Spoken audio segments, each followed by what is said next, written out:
चीन के कई राज्यों में दरअसल इमरजेंसी घोषित कर दी गई है। चीन में तेजी से फैल रहा है ये नया वायरस HMPV। चीन में हालात तेजी से बिगड़ रहे हैं, इस तरह की खबरें भी सामने आ रही हैं। HMPV वायरस से दुनिया में दहशत देखी जा रही है।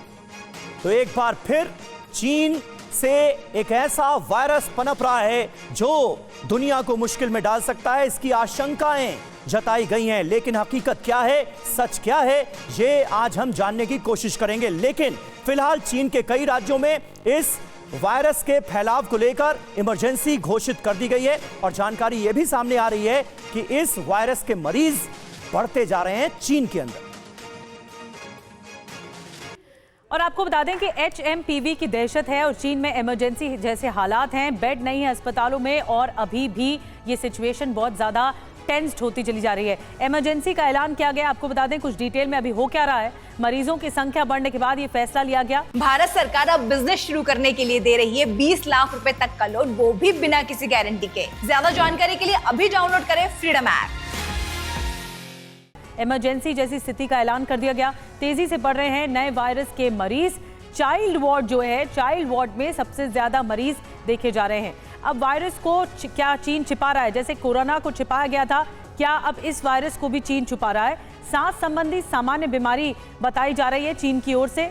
सर्दियों की वजह से बीमारी में बढ़ोतरी हो रही है और विदेशियों की चीन यात्रा को बताया गया है सुरक्षित। सिर्फ आराम करने और लिक्विड लेने की सलाह दी गई है। कमजोर इम्यूनिटी वाले इस बीमारी का शिकार बन रहे हैं। वायरस रोकने के लिए कोई वैक्सीन फिलहाल नहीं है। हमारे साथ इस वक्त तमाम खास मेहमान भी मौजूद हैं। सबसे पहले डॉक्टर रवि गोडसे का हम रुख करेंगे। पेंसिल्वेनिया अमेरिका से वो इस वक्त हमारे साथ जुड़ रहे हैं। डॉक्टर गोडसे हमारे साथ मौजूद हैं और अचल मल्होत्रा साहब, पूर्व राजदूत, भी हमारे साथ मौजूद हैं। थोड़ी देर में प्रोफेसर संजय भारद्वाज हमें ज्वाइन करेंगे, विदेश मामलों के जानकार हैं। लेकिन सबसे पहले डॉक्टर गोडसे, मैं आपके पास आऊंगा।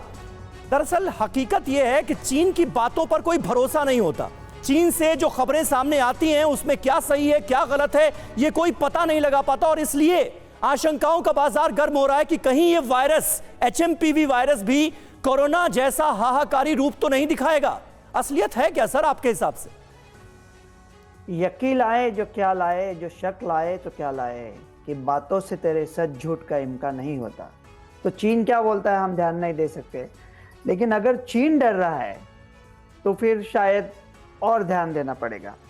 लेकिन जैसा उस डॉक्टर ने कहा और कल मैंने आपके शो पे कहा कि अगर चीन ने छुपाया नहीं छुपाया, चीन का ये प्रॉब्लम है कि उनकी इम्यूनिटी बहुत कम हुई है।